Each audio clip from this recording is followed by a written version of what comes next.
Hey, what's going on? Thank you very much for listening to this episode of the Billy Newman Photo Podcast. My name's Billy Newman, and today I'm here with Marina Hansen. How you doing, Marina? Hey, Billy. I'm doing well.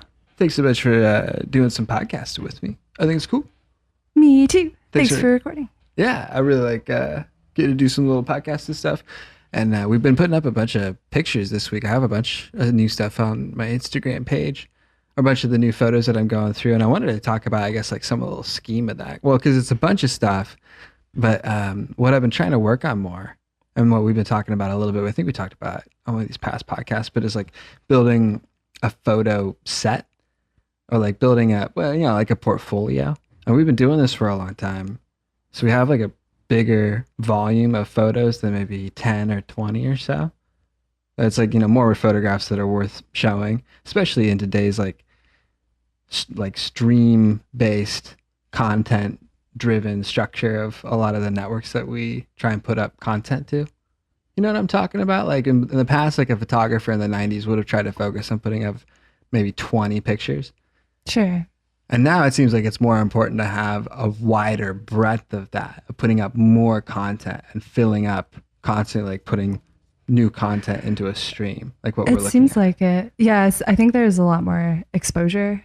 So there's just that demand for you have to have more to put out because people are going to see it more often. Yeah, so I really think that's a big part of it. And I know that we built a lot of stuff already. And but what I've been trying to do this year, like a part of a project that I've been trying to put together is putting together like a collection of the top couple hundred pictures that sort of show a certain type of thing the way that I want to show it. Like it kind of cuts down like the variables of different themes of things, if that makes sense. So like cutting down just a little bit more into like landscapes or like photographs of us like doing work on stuff, or like working closer to do like maybe like more of the fine art stuff. And less of just kind of the side film photos around the house of like things that we're doing. But I'm trying to think of a way to like kind of make the whatever sort of thing of the top 200 images that sort of show the art and the photography that I've been working on over the last couple of years as well as I can. So I'm going to try and edit that a bunch and then maybe go back through and I want to like do new adjustments to the Lightroom photos originally and see if I can like rework some photographs or see if like there's some from like the film book era in like 2012 that I can re-edit a little bit. Yeah. Or make black and white, or I don't know, just do something else with and see if there's like new life for them to be used again. Yeah, I think it's a great idea to go through and re-edit photos from a couple years past. Yeah, I like it. Lightroom and other photo editing software just progressively gets better and easier to use. It gets more subtle. It gets more sensitive to the way that a lot more sensitive. Yeah. And you can really do a lot more to get an old photo to look like it was supposed to, or like it did in that moment in real life. I've noticed that too. Yeah. I think that there's a lot that you can do with some of the newer softwares, but I think like as soon as like Lightroom hit version 2 and then 3 is when I saw like a bigger shift in the way that the algorithm worked to make changes to the colors of stuff as you changed it, like what it meant to go from 1% to 5%. Mm-hmm. And I think that reworking and what it was changing in the pixels and the color of the photo really made a big difference in the way that you can edit stuff and just the way that you can make adjustments to photographs. Definitely. It seems like it's improved so much. Yeah, it really has. And and then on top of that, like all the additional stuff that's happened with like sensor improvement from cameras, like those two things. Kidding.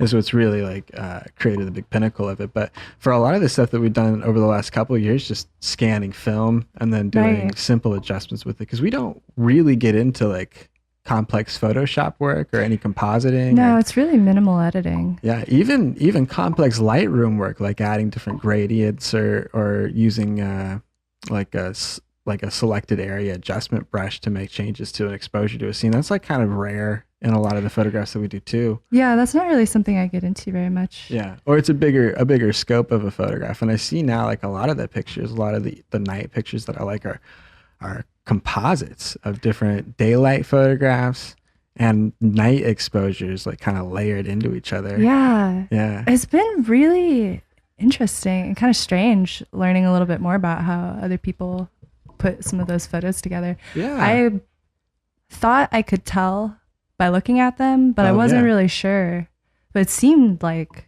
I've been seeing a lot more composite work, Yeah, you know, and I had noticed composite especially work for a long that night time. sky stuff. And the night stuff is definitely true. I see a good bit of composite work, just with low light evening photographs that Hmm. people are putting together. I think it's interesting. And you know, the other interesting, maybe frustrating thing is like I was just looking at some of the before and after stuff, but you really see like some really wildly pushed images, or Hmm. just with like some of the filters and stuff. So I've seen that kind of come about a bit, and I know like my images have a good bit of that stuff as well.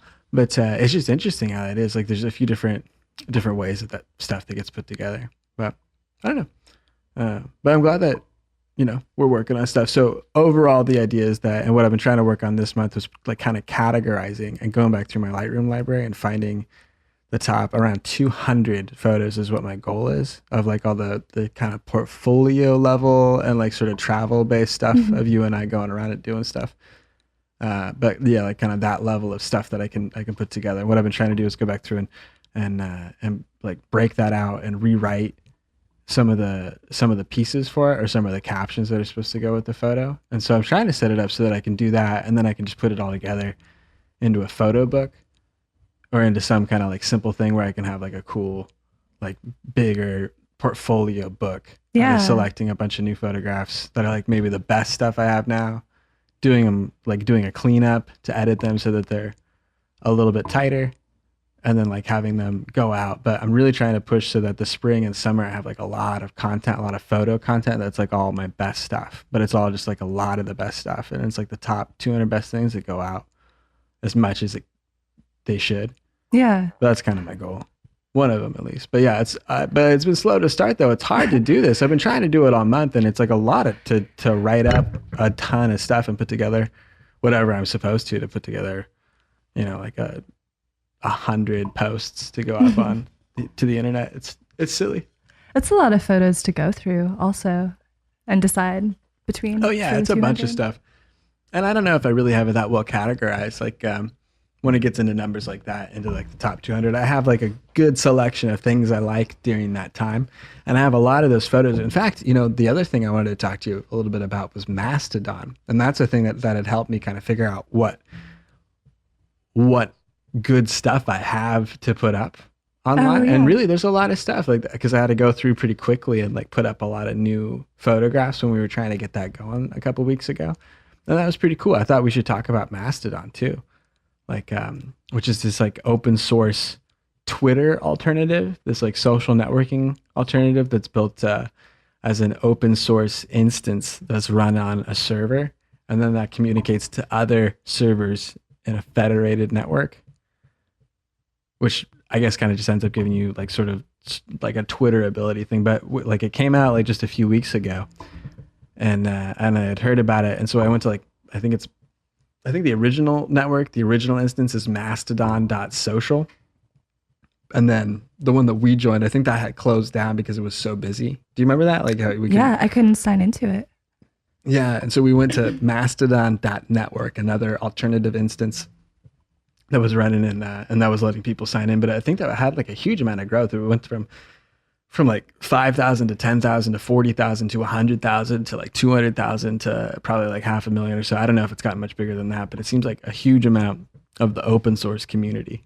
Like my old roommate Micah was on there. It was funny, yeah. Like I met him when I was a freshman year of college, and we like roomed together. We had like a room together up there at the house in Corvallis, like in 2007, 10 years ago. But he was like, hey, you're on Mastodon. Whoa, cool.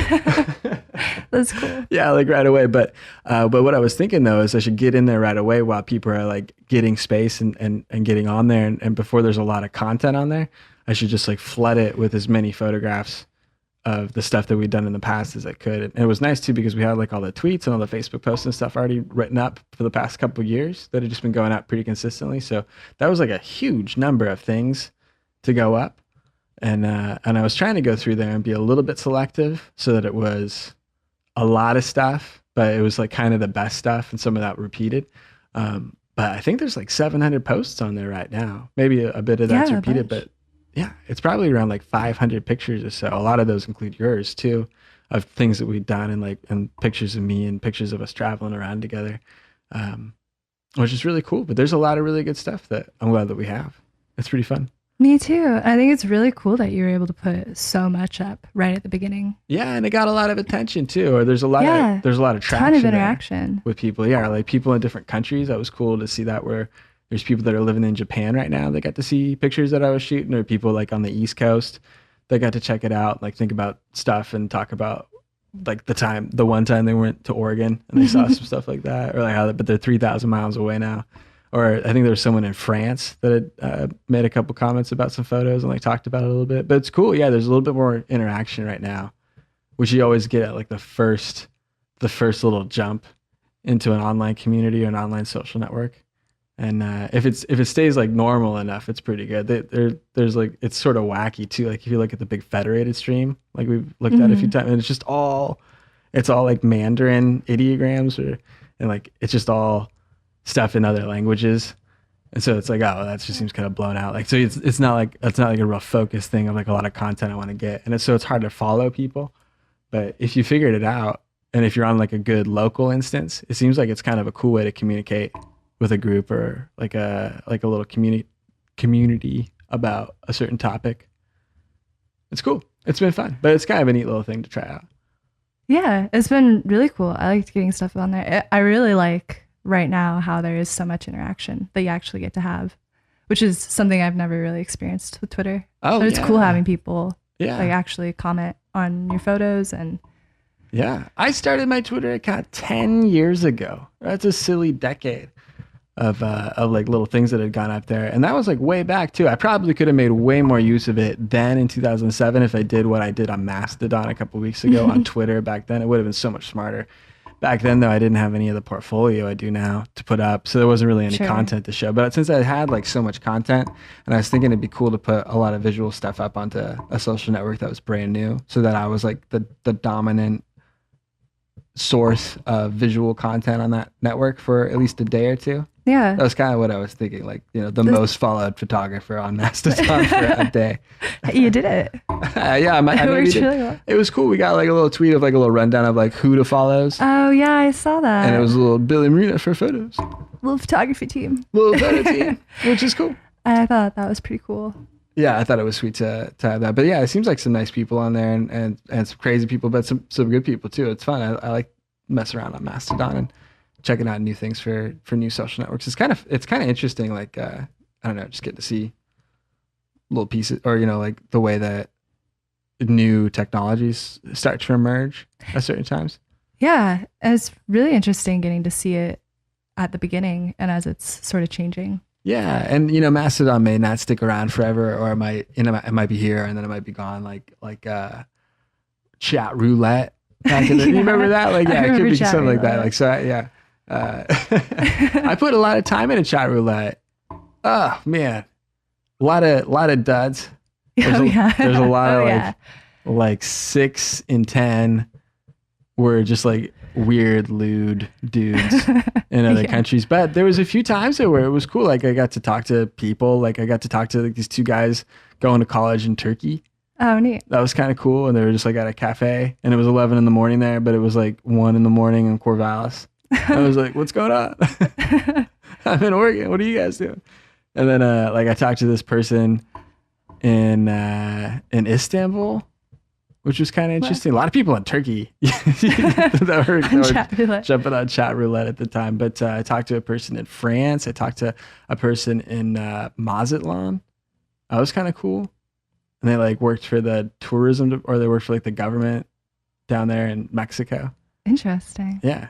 And that's cool. Yeah, it seemed pretty cool. I was like, whoa, I want to go to Mazatlan. They said, yeah, it's like pretty great because it's just like a ton of like resorts and stuff, and a bunch of cruise ships come through, and you just go down and hang out and do like the clean stuff. And then that was the first time that they told me about like differences like Mexican food, of like coastal Mexican food, and like the like central and like high country stuff on the East Coast. Oh, and there's like different. It's like southern food and northwestern food. Oh, if that makes sense. You know how it's like different. Pretty varied. Yeah, culturally it's a little different, just because it's kind of grown that way over time. But yeah, it was interesting, like the way that but it was like more like the pico de gallo and the fresh sauces and stuff on the Mazatlan, like Pacific Coast, West Coast side. Take me there. Take me there. Eat some salsa.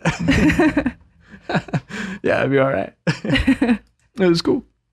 So I wanted to talk about like a couple of the photos that we put up, which are pretty cool. I liked a few of the photos, but the first one was a picture of like a set of prints that we had made last year that are still hanging up here. And I was thinking about like different prints and like, I don't know, just like what to do or like how important prints are and like in like making a picture or making like art of a picture. And I was thinking about that for a lot of these are film photographs actually. As I look across here, there's a handful of them that are definitely digital. And like, I think the span of the photos goes for like 7 years or so, but I think it was last year at a time. And I want to redo this with you. I printed out, and you did it too, of like a bunch of photos, but I tried to print out a little set of what I thought was a portfolio at a time. I'd probably swap some different photos in now or show them a little bit differently. But I took them all and I made a square crop of them and cut them down so that we had like a square crop file, and then sent them in and got 25 square prints on cardstock, which is pretty cool. I like the look of it. Did you like your prints? I really like it. Yeah, they came out great. Yeah, it's really cool. Was Artifact Uprising? Artifact Uprising, yeah. And I'm really happy with the work that they've done in a lot of ways. It seems like they have good quality card. It seems like they use really product. good quality stuff. My favorite things that we've had printed have come from there. Yeah. Their ink holds up really well too. Yeah. Like, all the colors look great still. Yeah. They don't look faded at all. I really like that like heavy cardstock for like art paper that I want to try and like I was just talking about, put together this 200 photo portfolio set, and I want to build that into like an art book that we put together of like art prints on an Artifact Uprising book. That's like a big portfolio book. I really want to try and put that together with you this year. I think it'd be really fun. Yours too. Like you should make like your own, like your own. Yeah, like, I'd love to make a big all book. the Marina's photos that she likes the most. It'd be really cool. But I really want to have like big things that like are pretty like established pieces of having your work. Because I was thinking about how important it is to have artifacts of your work or have like physical things that exist in the real world. That's more than just like the electrons on the hard drive or like a discrete permalink URL to a Flickr directory somewhere on the internet. And it seems just like a bad fate for all the work and effort that people put into the photographs that they make, or especially like ours too, because ours are the ones we can control what happens to them, right? And it feels like, I mean, even when I do print them, it feels like, I mean, I'm looking at a stack here that's about 9 inches thick of things I don't look at or see. But the effort to make something an artifact or to make something like a real print, it seems like it's really valuable. Or I think so. It seems like one of the more rewarding things that I did. Like I remember back years ago when I was in college, just starting up in photography, I went to the dollar store and I got a black 3-foot poster board thing, and I hung it up on the wall in my room. And when I'd go around and I'd shoot pictures and stuff over like the 2 or 3 month period of the term, I'd try and fill it up with the different like photographs that I made. And so I was trying to go around. It was kind of like my little effort to like kind of fill in the map and make about 50 or so, about like, I don't know, 30, 40, 50, 60 or so photographs to fill up the board, depending on how crowded it would get. But that was kind of the effort, was to try and fill that up with new art that you were making each term. And it seemed like the best way or the most gratifying way to see that it was completed was to get the photo, edit the photo, have it posted or something maybe, but like take it and go in each week and get a few of those pictures printed out, even on just like a 4x6. So you had like a physical artifact of that thing that you made existing, and then putting it up somewhere where I could see it for a few months was pretty cool. But I liked it a lot. I had like the album out there of all those pictures that I had started with, that I had slipped it into over time. And right now we're looking at 2 grids, 2 boards of photos that are still sort of that same thing. And one of them like some of the portfolio, the square prints that we're talking about, and then another one of 4x6s of more recent work that we put together. And it's cool. But I really like having stuff printed out. Me too. I think it's really important. Yeah. And really, it's really valuable, and it is more real that way because it is a physical thing that exists that you can take with you, that you can touch, that you can look at anywhere. You don't need your laptop. Right. Yeah. Absolutely. And it seems like if ever that goes down, or if ever we pass on, or the internet shuts off, or whatever it is, or my hard drive tanks, or, it just like, it seems like it needs to have been around in some way more physically. And it seems Yeah. like now too, like when we find stuff of our grandparents or, art like antiques of the past, I don't know what digital antiques are going to be. I don't understand how that's going to work. I'm not I sure think if we're it's going to be able to open stuff. That's what I was thinking. Yeah, I was gonna say I don't think it's gonna be things that will work. yeah. I think our electronic artifacts will be broken cell phones What's it going and to be? laptops Yeah. that don't run anymore. We're going to pick up a thumb drive, Yeah. like a 128 megabyte thumb drive at an antique store in the 2060s. I don't. How are we going to read it, Marina? We're going to be on USB F by then. Yeah, probably. USB K. Oh man. We're gonna be way down on the list there, but yeah, we're like we even be using that anymore. So it just seems like, how are we gonna deal with that, or what? So we just, and it's that thing that I'd noticed even since high school. You just kind of continually have to morph each little bit of your archive of media over to the new thing, and it seems like by the Yeah. time you finish your whole archive in the most current version, that's when the next version starts, and you have to start again to like start re-archiving that stuff in some other way. Yeah, there have been a number of people I've talked to who just don't have a lot of things. Ultimately, I might be the person like that too when I think about music or I think about photos. I mean, I've done a really good job of keeping and having an archive of those things, and I can get to it, but the complexity of actually accessing it in a way that I can use every day and the amount of stuff I have, I never get to it. I never see it. And it, in a big way, is just sort of shut off to me. Like all the pictures we took from our trips or all of the music that we like to listen to, like I've wiped it from my phone, which is where I have it. And I don't really have the hard drive to listen to it when I'd want to listen to stuff. So ultimately, like it's just sort of like inaccessible to me now, which is a thing that happens in digital stuff a lot of the time, is it seems to be kind of archived out into some other thing, some other digital form to store it. Like we're talking about even with like a lot of our pictures or a lot of our videos or our media stuff. Like, yeah, it might be like on some Amazon S3 server for as long as they might exist, but it doesn't really exist anywhere. It's so silly. So I like how like the big prints that we made, the big metal prints. I love our metallic prints. Yeah. That's going to be hard to throw, or, like that won't get thrown away. Yeah. Maybe like some of the definitely little not. paper ones might, like I know some of the ones that we had printed out in the past, like some of the 13 by 19 ones get faded out over time. And they might not be the heirlooms that I need to keep for a huge amount of time. It's okay. I think they were kind of like draft prints in a lot of ways, but I really like having these. And I think overall the message was print stuff because it's kind of cool, or like, it's cool to have like that full circle of taking a picture and then like bringing it out to like some physical thing that exists that you look at, hold, and give to somebody. Yeah, I think it means more to other people who see it also. I think when you show someone your cool metallic print or your portfolio book, Oh yeah, that means a lot more and Oh, feels like a yeah. more real and more special and more complete thing it than definitely when does. I think, yeah, you swipe through it on your iPad yeah. or It seems like that's the look at it convenience on of it. a desktop. You need to be able to see it on Instagram. I agree. Like you need to have Yeah, that definitely. done. That is part of it. But I think, yeah, you really need to have the development, like I've taken the time and I built something out of it because it's this valuable. Yeah. I think you need to show that. And some of the I think stuff you that's do. part of the art of it. Yeah, it definitely is. It's the art 'Cause form, it- right? Yeah, it's yeah. interesting how that is. Like you think about that, like there's the simple aspect of like, well, this is a photograph, but then the art form in a sense is like kind of putting something bigger together. And Yeah, like having something the that complete means more. piece. Yeah.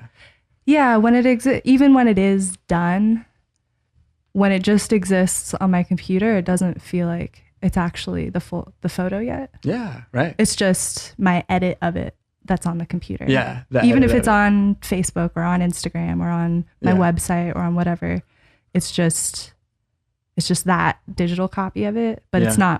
it's not the photo yet. It's not the piece of art yet. Yeah, I definitely see that. It's really true. Yeah, and I think making like real art pieces is at least what I'm interested in. I love sharing it online. I think that's going to be great, and I want to do Yeah. a ton of that. But I think like the importance, or it's just important not to forget, especially for me, about like making the physical copies. You feel, or at least I do, like I feel really proud when I'm in the living room and I look at that really Yeah. beautiful metallic print of Yeah. that film photo that I took. And I just think like that's a really cool piece of art that I have. Yeah, I think that's a really valuable, cool piece of art. And I was thinking about like I think I'm looking at a big stack here. I think a lot of these are all film photographs or old things that I printed out over the last many number of years as I got film developed and little pictures developed at the store. And a lot of these pictures are sort of silly. This is just printouts of everything, but I'm really glad in some ways that I have them. Or like, it's cool. Little picture of Marina I just picked up here. That was so long ago. It was like It was 2011. really long ago. How fun. Yeah. So that moment of nostalgia, I think, is probably worth the satisfaction of the 14 cents to get a printout. A little 4x6, a few 3x5s printed out of some of the memories that you got. It's better than having it rot away on a little hard drive. But I definitely agree. it's cool. But thanks a lot, Marina, for doing a little podcast with me. Yeah, thanks, Billy. Thanks for having me on your show. I appreciate it. Doing a little photo podcast, talk about a handful of different printing options, or not printing options per se, but the value of getting stuff printed out. I think it's so cool. But yeah, at Billy Newman, at Marina Rosales on Instagram. I think I have a website too. It's billynewmanphoto.com. Marina, thanks a lot for being here. I appreciate it. Thanks a bunch, Billy. So on behalf of Marina Hansen, my name is Billy Newman, and thank you guys very much for listening to this episode of the Billy Newman Photo Podcast.